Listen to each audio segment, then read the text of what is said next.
Hello, welcome to Tuesdays with Kamira. I'm Kamira, and I am joined today. Julie is joining today, and we're very excited to have her here. We're going to be talking about how to talk to your tweens and teens about careers and how to leverage their passions and align them with potential careers. Welcome, Julie. Thank you so much for having me, Kamira. You're Excited to be here. welcome. Um, Feel free to ask Julie any questions by typing them in the comment section. And we're going to jump right on in talking about post-secondary education planning, career exploration, and more. So, Julie, why don't we start with you telling us a little bit about yourself and your work? Sure. So my name is Julie Lammers. I'm the Senior Vice President of Advocacy and Corporate Social Responsibility for the National Nonprofit American Student Assistance. And we are a nonprofit that works in multiple ways, really, to help middle and high schoolers learn about careers and better plan post-secondary education and career goals.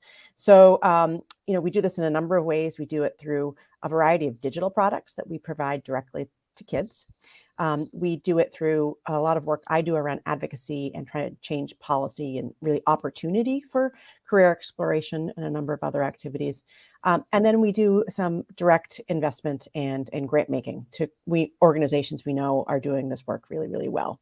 So we have a variety of ways that we aim to reach kids, but ultimately the goal is how can we ensure that more students starting as early as middle school have an opportunity to really know themselves, know their options, and make informed decisions about education and career.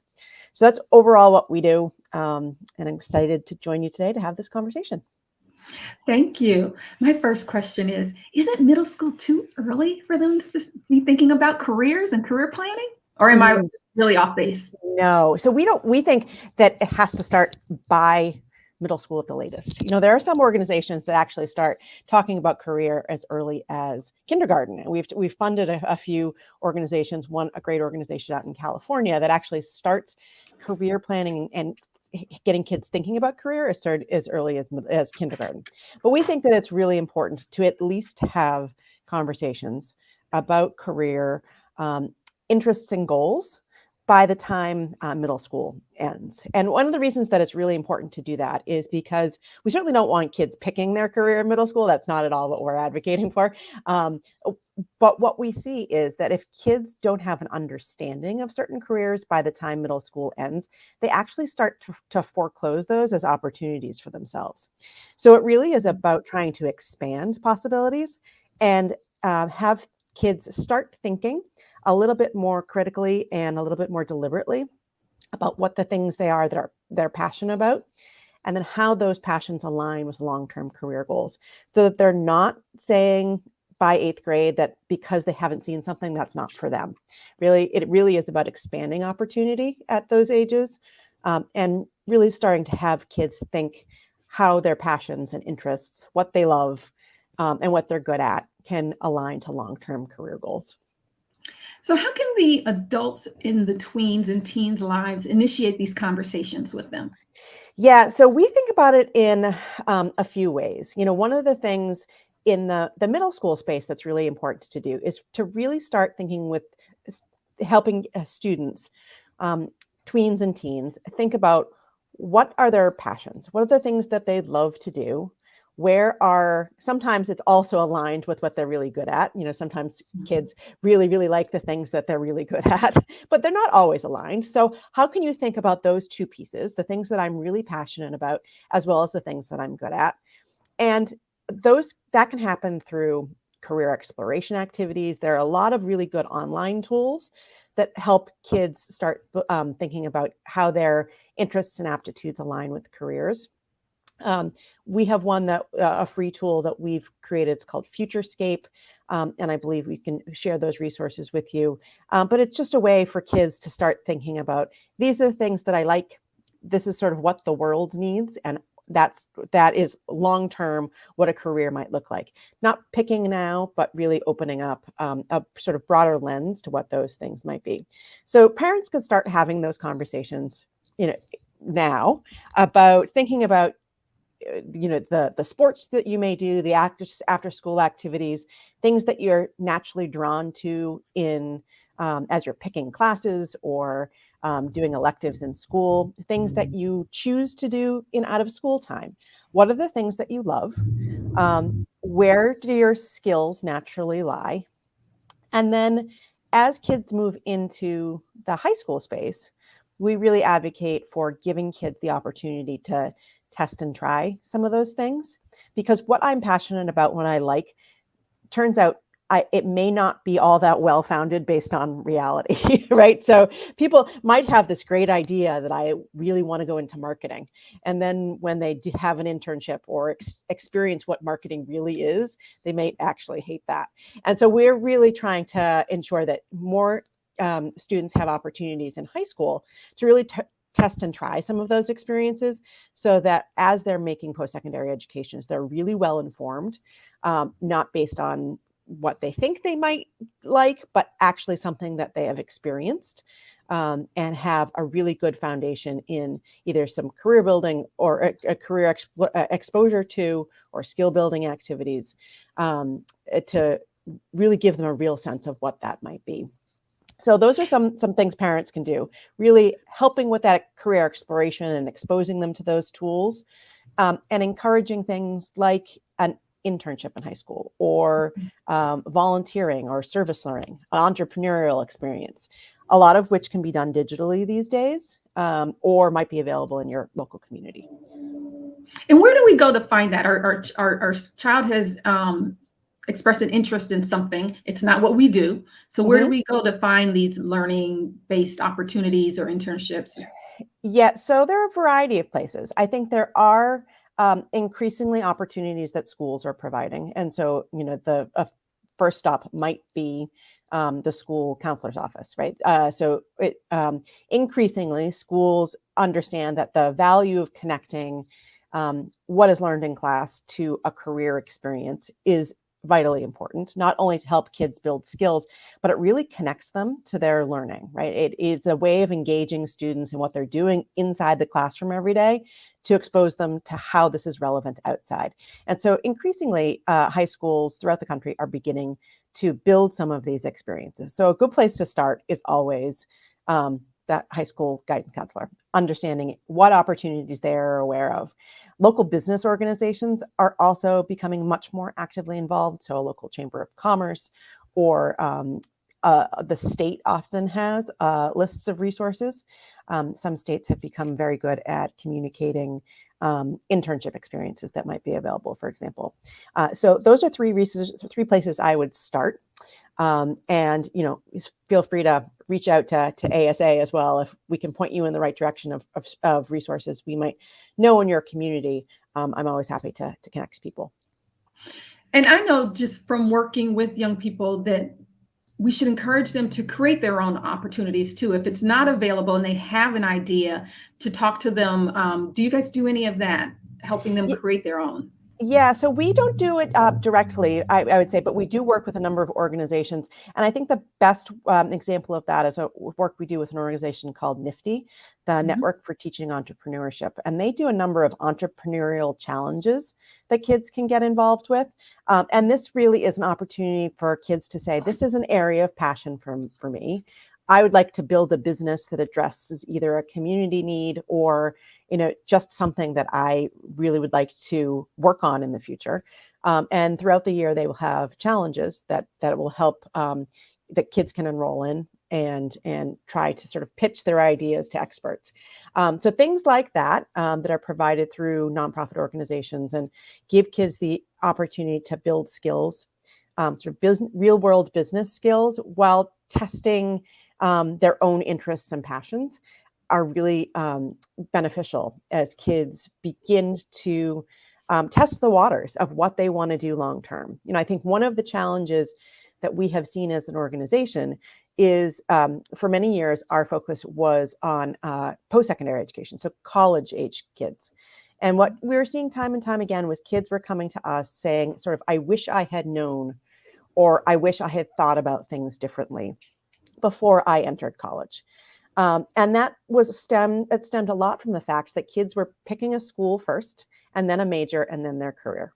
And so they were really leaving it to the college age to test and try some of the things they might like to do. And then by the time they were getting to junior or senior year, realizing that their major wasn't really their passion area, or wasn't an area that they were really interested in long term. They finally had an internship, and know what?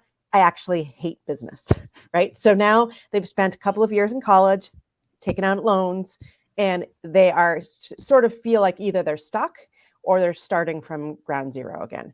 And so one of the things we would really like kids to see or be able to do is have those opportunities to test and try in high school before they have to make a financial commitment to college. So how can we ensure and encourage more kids to do service learning projects or entrepreneur experiences or job shadowing or internships, a number of opportunities that allow them to really experience some of these career related experiences, to just as important as finding out if they love something, finding out if they hate something, and eliminating that as a possibility going forward. So all of those experiences we find are really, really valuable. And parents can certainly encourage kids along that path. So what I'm hearing is trying is important. So if your student tries many things and decides they don't like them and they're still in search, that's okay, because they've done something, they found out what they don't like. Being a trier is important. Absolutely. And I think for a lot of kids, when they get to college, that risk of trying and failing, the cost of that is pretty high. So how can we eliminate that risk of failure by putting some of the pressure on sort of the high school age to be the area that you're really going to test and try and figure out who you are, what your passions are. We really think about it from the standpoint of how can you understand by the time you leave high school what you're good at, what you love, what the world needs, and what can you get paid for. The intersection of those four things, somewhere in there is your long-term career goal. Not that it is going to be one thing or sort of a final destination point, but a journey in that direction. I think one of the challenges that we have as adults is every time we ask a kid, what do you want to be? That is a very daunting question for them. They often don't have enough information to answer that. It is sort of a very, they sort of feel put on the spot, like they have to have the right answer. And it's not necessarily a helpful question, because either they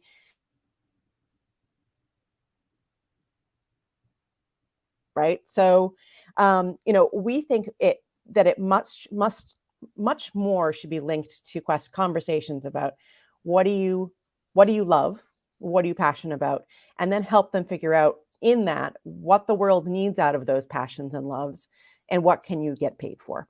And so as adults, how can we help drive those conversations away less towards picking one thing that you might want to do, with this idea that there's one career for everybody and that's the end goal and everyone needs to get there, more that it is a journey to figure out where you fit in the world. And how, as an adult, can I help you have the conversations to drive you to a career journey, not really a career destination, because there's not one.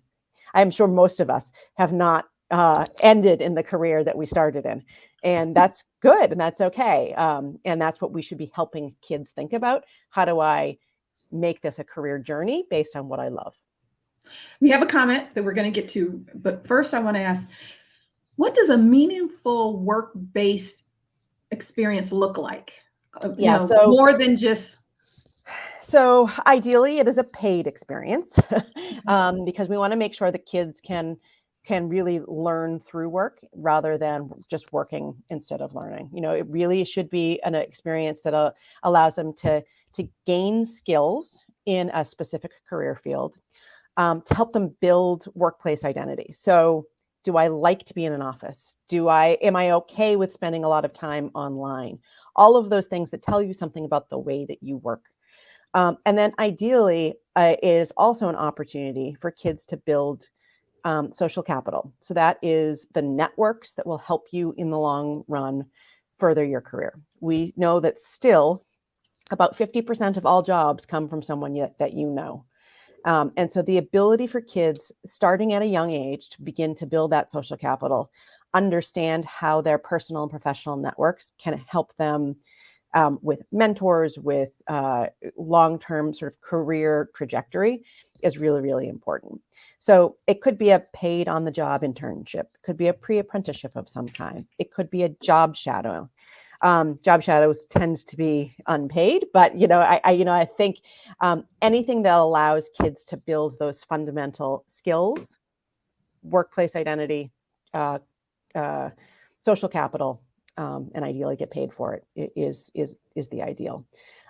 Increasingly, high schools are beginning to build these experiences, and so instead of being a paid experience, it might be for high school credit, and so that's valuable as well, and really links what is happening in an internship to what's happening in the classroom.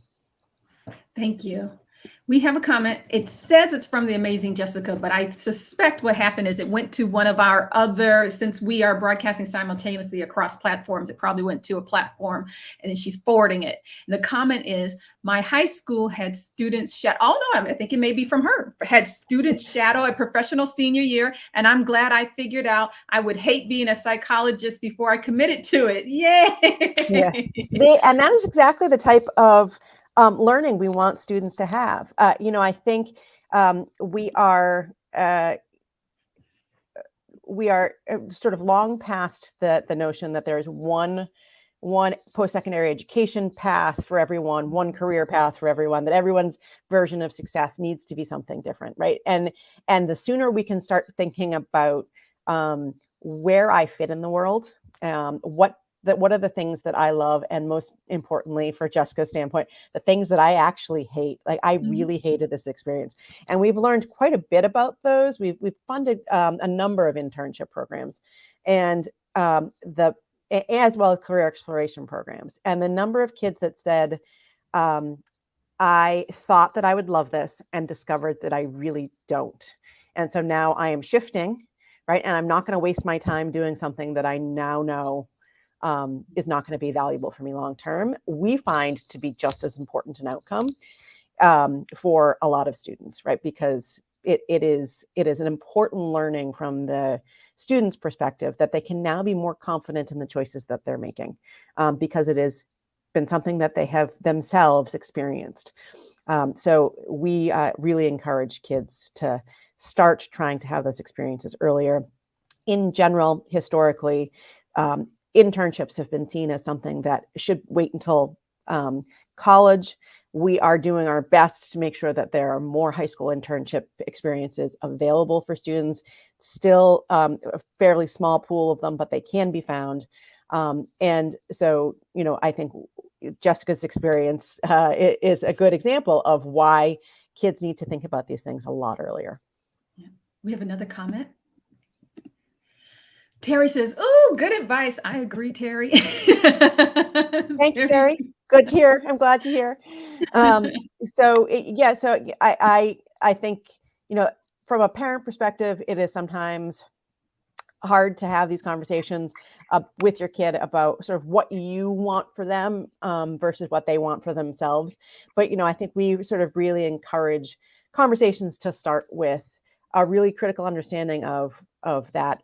What do you love and what are you passionate about? Mm-hmm. And I think the dose of reality from a parent can be then, right, here's some resources on what the world really needs based on what you love, right? So not everyone is going to be a video game designer, but here are 4 other things that, graphic design is actually a pretty growing profession. Based on some information available either from federal government sources like ONET or state resources that are very specific to state needs, parents can have more critical conversations about, okay, so you might be interested in being an actor, but here are some other things that use that same skill set that might also fit in with what you're passionate about. And these are the things that not only that the world needs, but that you can actually get paid for. Mm-hmm. Not necessarily dampening their dreams, but let's be realistic about where that paycheck's going to come from, and how many of video designers do we need in the world. So really trying to understand very critically how kids can put their passions and loves and long-term goals into our sort of realistic framework of how does that align to a career interest. Thank you. You mentioned a couple of resources. Do you have any other resources that would be helpful to families? Yes. So we have a couple of resources that we can share. ASA does a number of digital programs that are not necessarily parent focused. They're actually direct to kid focused. So one of our goals really is to try to figure out how can we provide information directly to students. And so we have a number of free resources. One of them is called Futurescape, and it is an online interest assessment that allows kids to answer a few questions, and then it will provide an assessment of what are some careers that they might be interested in. So that is available on our website. I believe it's asafuturescape.org is where that can be found. We also have a number of videos on there, which could be good conversation starters for parents. It is something called Future Network that we created a few years ago, and they're a series of near-peer videos. So kids that are, teens and tweens themselves, talking to their parents about what they want to be. How do you pitch the idea that I want to be a comedy writer to your parents and have them accept it in a way that you want to? How do you talk to adults about how they got into a certain career? And so they are videos that are not necessarily supposed to be, give kids every piece of information they need, but really conversation starters. And so those could be useful for parents to look at and just to think about, how do I have this conversation with my child? And again, those are available on our website, asa.org. Thank you. What do you see on the horizon in this atmosphere of work-based learning and planning for post-secondary education or post-secondary life, really, because earlier in a student's career? What do you see happening? Yeah, so I see there in the last couple of years, spurred, I think, largely by the pandemic, a real need to rethink what kids are getting out of education. How can we keep them engaged, which has been a huge challenge over the last 2 years. It was before the pandemic, let's be honest, but it is even more so now. And what is really needed in post-secondary education going forward? I think students are a lot more skeptical that there needs to be one path that fits everybody in a way that has never really arisen before. And so we are looking more critically at how do you help kids navigate this ever-changing landscape of post-secondary education. What is a boot camp? What does a credential really mean? How do you get a certification, and are they valuable to employers? All of those things, I think, are conversations that are going to continue to be had. But students in particular are seeking out new opportunities and new ways of learning, new ways of getting from high school to the certification or credential that they need, and then directly into the workforce. A lot of them are very reluctant to spend 4 years training for something. They'd rather get it quickly and then get to work. We're seeing that much more. So that post-secondary education landscape, I think, will change a lot over the next couple of years. And we're trying to do some research with organizations like Jobs for the Future and others to understand what that means for students. How do they navigate that better and make sure that the credentials they're getting are of high value and valuable to employers, so that there's not sort of time and money wasted on things that can't benefit them. So that piece of it, that post-secondary education piece, I think is changing quite a bit. But I think there's also a lot more understanding from the part of employers that they need to be more actively engaged in helping to build a workforce pipeline that may start in middle school, but at least starts by high school. And so we are seeing many more employers encourage job shadowing, work-based learning experiences, internships, pre-apprenticeships, those types of activities, that they are actually trying to build partnerships with schools, with community-based organizations to make sure that kids in their local community understand that they are there as an employer and that they have the skill sets by the time they graduate high school to contribute to the local economy. That is definitely changing in a way that we have not seen in quite a while. The idea of work-based learning in high school is something that many more organizations are beginning to participate in.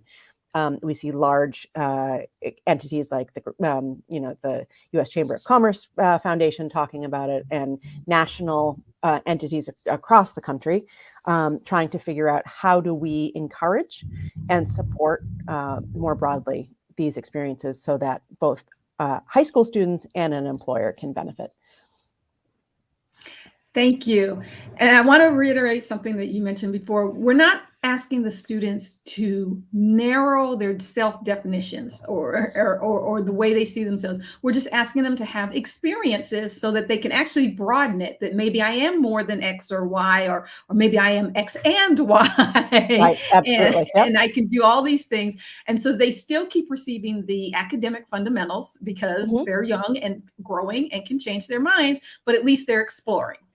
Absolutely. And I think that changing of the minds is the most important thing, right? We don't want kids to pick something in ninth grade that they've decided they want to be a doctor. And so I'm only going to do biology classes. And then they realize that they hate that a few years later, right? So how do we make sure we are exposing kids to the widest number of possibilities so that they can really make informed decisions about these are the things that I actually love. And these are the things that I want to align my future career training towards. And that might change. That will likely change multiple times. But it's about exposure to the largest number of possibilities, constantly testing that, iterating on that, understanding yourself and your place in the world and your sort of job interests more and more. It might be something that I discover I like an aspect of one job, but I hate the sort of the fact that it's in an office and, most of it's online. So, that is something that's really, really important. How do you sort of pick and choose to come up with the ideal long-term goal? But the more you're exposed to that and the more opportunity you have to really hone those interests, the better. Thank you. We have one final comment. It's from Suhi Santos. Thank you for sharing these resources. I do believe that high schools should provide more encouragement and hands-on experiences to help them choose a career. It is very challenging nowadays to help our kids think about what would be a good career for them in the future, also without getting into such high debt and ending up not being able to find a job afterwards. Yeah, I think it's a really, really good point. And as I said earlier, waiting until college to sort of test and try some of those experiences, it can lead to higher debt if you are not really clear on why you're in post-secondary education to begin with. And so allowing kids to make some of those mistakes, realize the things that they hate much earlier on, so that their post-secondary education choices can be better aligned is a really important way to start thinking about how are we preparing kids long term. So yeah, I appreciate the comment. I think it's an enormously important one given the cost of higher education, and making sure that we are making sure that kids are thinking really deliberately about why they're going and what they want to get out of it. So that it can be the most successful opportunity for them. Thank you. This was very helpful. Thank you, Julie. I want to thank you for your time. We are at the end of our time together. I want to remind everybody, go in the comment section. You'll find the links to the resources and some other links there that should be helpful for you to initiate these conversations in your home. Remember, middle school is not too early. And I also want to remind you that tomorrow, my colleague Francisca will be having a conversation. It's our 10-minute advice on Wednesdays. And tomorrow she'll be talking at 1:30 p.m. Eastern time, the same place where you are now. She's going to be talking with an expert about how COVID has and is still affecting our tweens and teens. So you want to come to that. If you have if you have a question or concern with that, you can go to any of our social media accounts. Facebook is probably the most accessible to a lot of our parents. And we actually have a poll asking which concerns are of interest or most concerning for families. So you can please participate in that. And of course, on Thursday, we will have the Inside Scoop with Sue. Again, these are all happening in the afternoon. Wednesdays begins at 1:30. Thank you, Julie, and thank you everybody for watching us today. We appreciate your support. Thanks, Kamira. You're welcome.